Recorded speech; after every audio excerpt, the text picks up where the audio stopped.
Hey, what's going on, everybody? Thanks for meeting me out here in the woods today. So first off, I just want to apologize for my long absence since my last video. And thank you to everybody that reached out. I know a bunch of you guys were reaching out asking if I was okay, if I was continuing the channel and whatnot. So to answer all those questions, yes, I'm okay. And yes, I'm going to be continuing the channel. It's just I've been extremely busy with work. And then I took on a bunch of side jobs, so any spare time I had outside of work, I was working on side work. So I haven't really had the opportunity to chop, but today I have a small little window, so I'm going to take advantage of that time, do a little chopping, and get you guys a video. So stick around, I'll show you what we're up against today. So today we're going to be processing up this tree that fell from the heavy winds we had the other day. I'll pan you guys over and show you the rest of it, but today I'm going to be using the Gransfors Bruk Scandinavian Forest axe. Obviously, I have not used this axe much at all. You can see I haven't tuned it up. The name's still on the handle. I do plan to. I actually meant to, but just never got around to it, and I only used this axe in that one video over the winter. It was this axe and the double bit cruiser axe from Chimmy. So I don't really have much time behind this axe other than that video, so I figured this would be a great opportunity to really test this axe out and see what I think about it. So it's not really like a review video. I'll give you guys my thoughts on it, but I'm not really reviewing this axe. I'm just kind of reviewing it for myself, so to speak, and trying to see what I want to do to it, whether I want to change the profile of the bit. Obviously I'm going to be thinning the handle down, but yeah, so I'll show you guys the rest of this tree, and stick around and we'll get acquainted with this axe.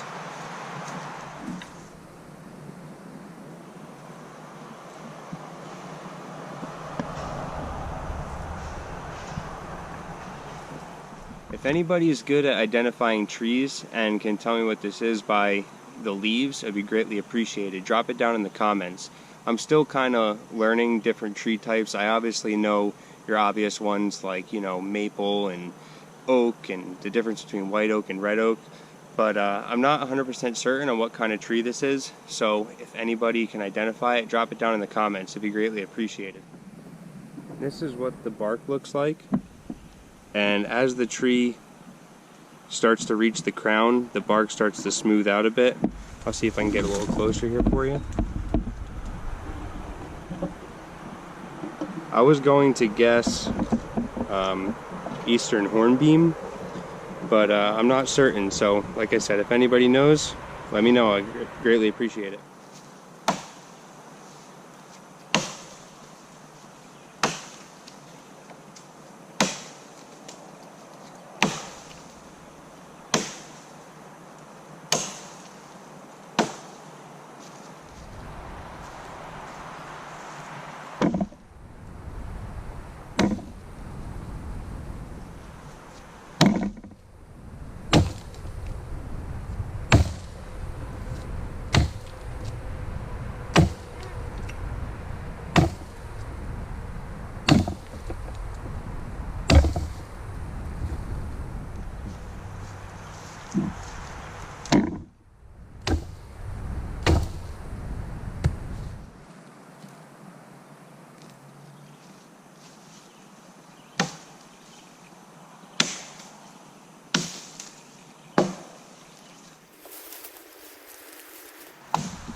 When you're chopping branches this high suspended off the ground, you can see I'm not really swinging very hard.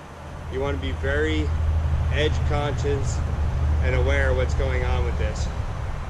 This is, you can see it's about up to my chest. I'm not the tallest guy, I'm like 5'8", But if I swing from up here and this thing comes down, it's coming right into my leg or somewhere else.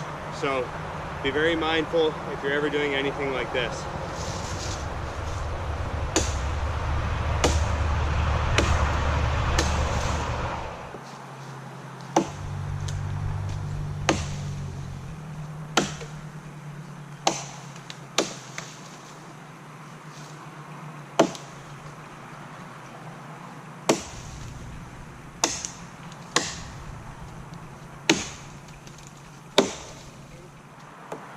This tree, I'm not sure if you could tell, but there's a giant rock, like maybe 5 feet around in diameter here.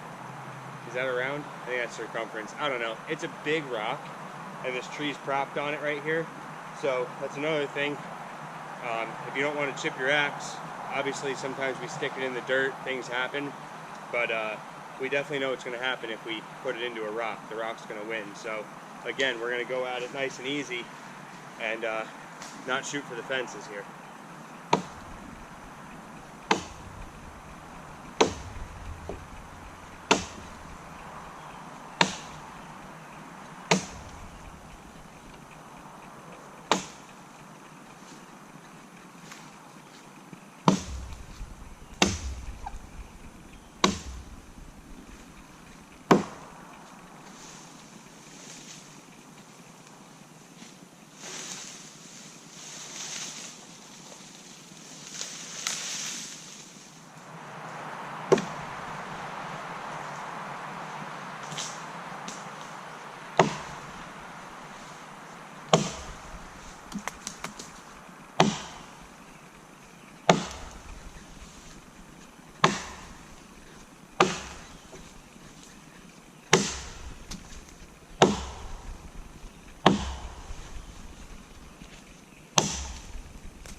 Another thing to point out is that tree is barely hanging on by anything. So if you notice, a lot of times I keep looking back every swing or so, because if this thing falls, who knows what direction it's going to go. I'm holding an axe. I got another tree behind me. You can't always ask for the perfect scenario, so you got to make the scenario you're in as safe as you possibly can.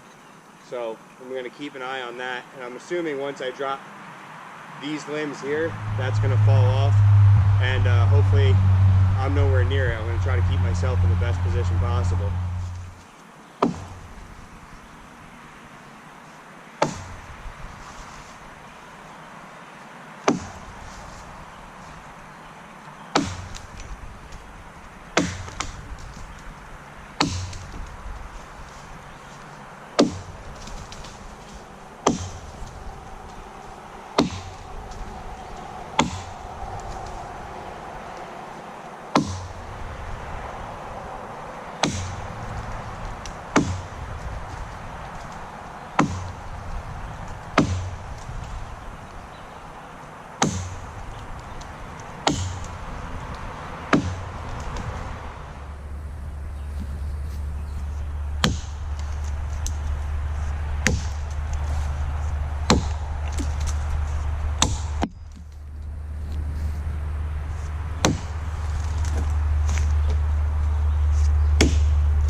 sorry about my accuracy. This isn't the best position, and I haven't chopped in a month. Give me a break.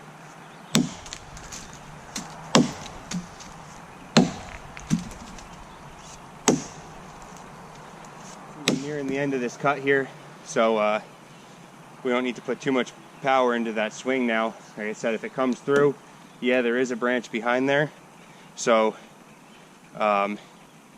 there is a chance that our axe will be stopped, but there's also a chance that it won't be. So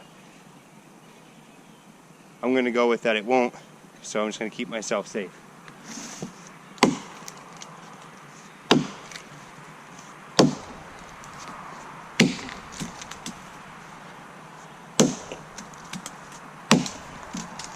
Also keeping in mind that where this upper part of the tree meets where it broke off is moving quite a bit. I don't know if you're picking that up in the video, but I promise it is.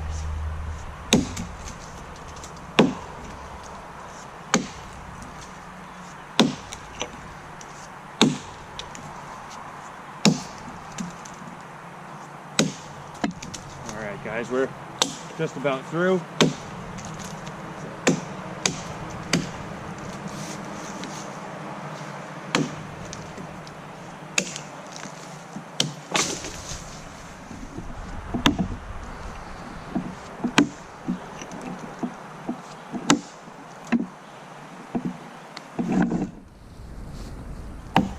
I guess this is a good way to practice my offhand when you don't have a choice.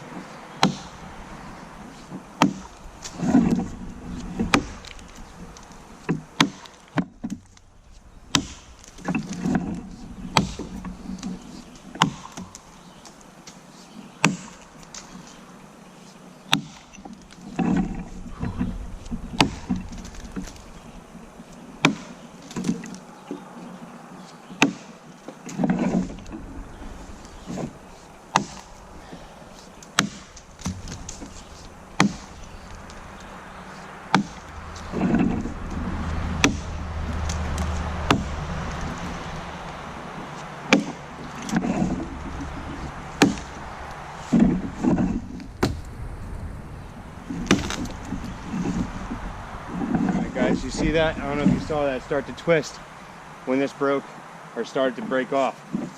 Also too, if you're going to do anything underhand, you can see I'm not really swinging that hard. I'm just trying to cut through the fibers because it was starting to buckle in on itself.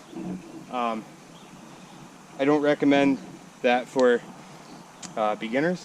You don't want this. You don't want to be swinging the axe towards your face, which I'm trying to put myself in the most safe position possible, which is not towards my face. But accidents happen, that's why they're accidents. So if you are going to be doing that, be very, very aware of where the end of this tool is. And don't swing for the fences.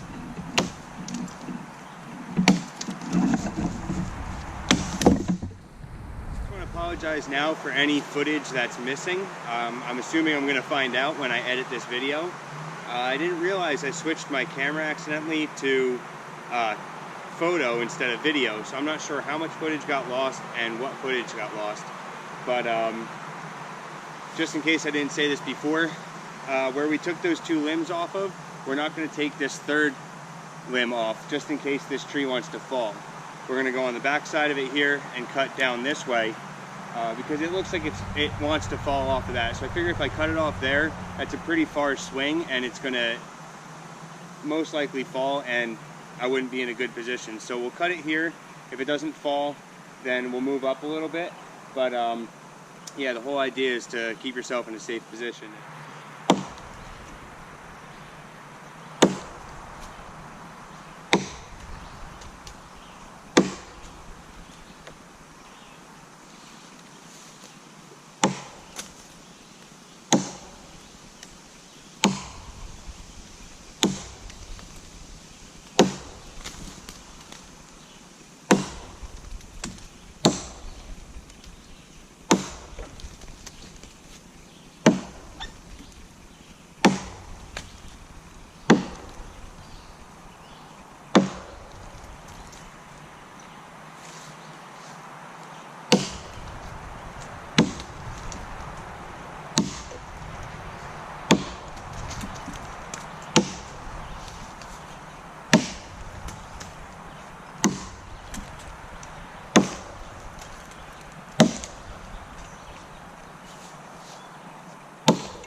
know Kevin's brought this up in his video with the Gransfors Bruk Scandinavian Forest axe, and I'm not sure if this also has to do with the other Gransfors Bruk axes, but other than that handle being thick and noticing the handle shock, I immediately notice this palm swell here.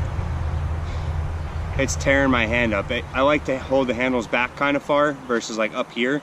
Even still, it kind of rocks your pinky a little bit, but I like back here. So what I'm going to do when I thin the handle out is definitely knock this down quite a bit and make it sweep more, because I'll tell you what, this is a killer. If any of you guys have a Gransfors Bruk Scandinavian Forest axe or small forest axe, or maybe even American felling axe, I'm not sure what kind of handle that has, let me know what you think of that, because my personal experience and the little bit of chopping I've been doing with this, that's got to go, man. That kills.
Sorry, I'm not the best at offhand swinging, but no better time to practice than now, right? Right here, I'm just trying to widen my notch a little bit.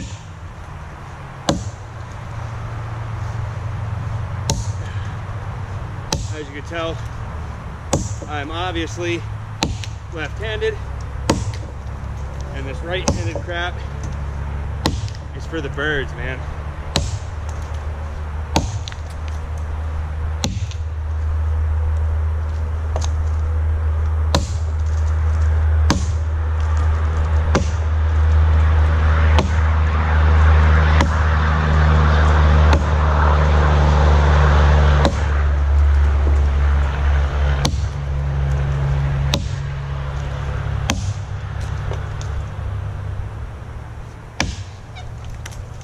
I just can't get that offhand swing.